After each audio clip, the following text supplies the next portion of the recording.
So I want to talk to you about investing $500 this year. So I know for me, investing was kind of this nebulous thing, like what do I do with my money? How am I going to make more money? And how do I make sure that there's not a lot of risk there, right? So we're going to talk about $500, how you can invest it this year. Before we get started though, make sure to subscribe to this channel if you haven't already. And so let's get to it. So the first way to invest $500 is through the stock market.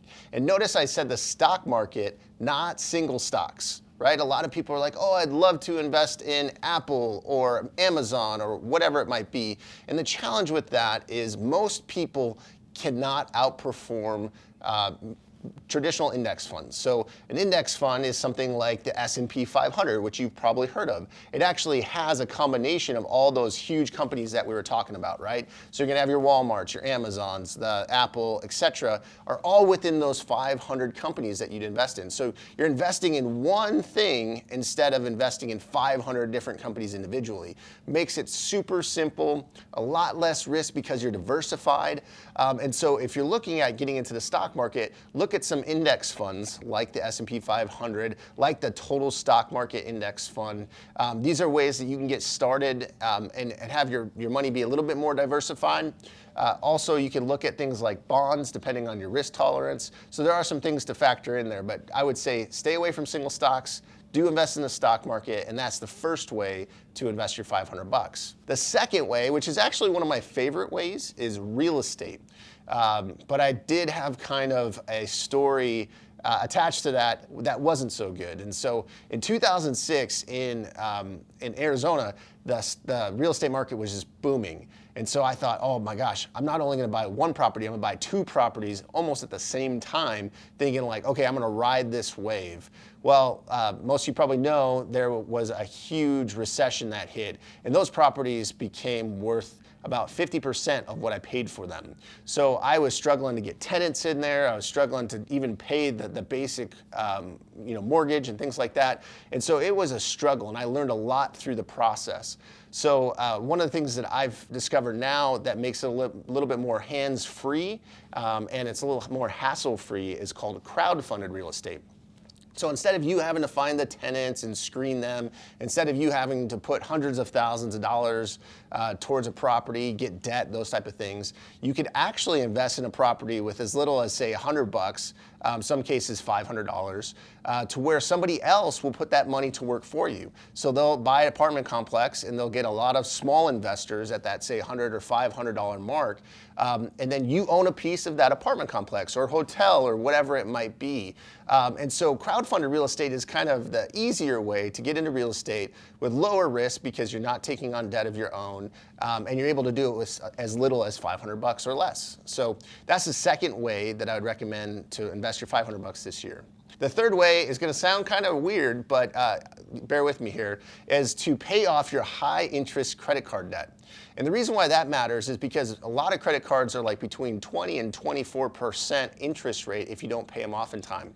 I don't know about you, but even in the stock market, you're lucky to get 10 to 12%, right? So if you could pay off a 20 to 24% debt, that's like getting 20 to 24% on your money. So for me, if you have credit card debt, I would be putting as much money as possible using the debt snowball, which is paying your debts off smallest to largest, so smallest to largest, and doing it regardless of the interest rate so that you can pay that off fast. So that would be the third way this year to put $500 to work to invest it. So the fourth way to invest this year is going to be to invest in a high yield savings account. And you might be saying, Deacon, a high yield savings account doesn't pay anything. And you're right, I mean, it doesn't pay a lot, but you can get up to about 2%, in some cases 2.5% on your money that's FDIC insured, which means that up to $250,000, that money is insured by the federal government or whatever that branch is, FDIC.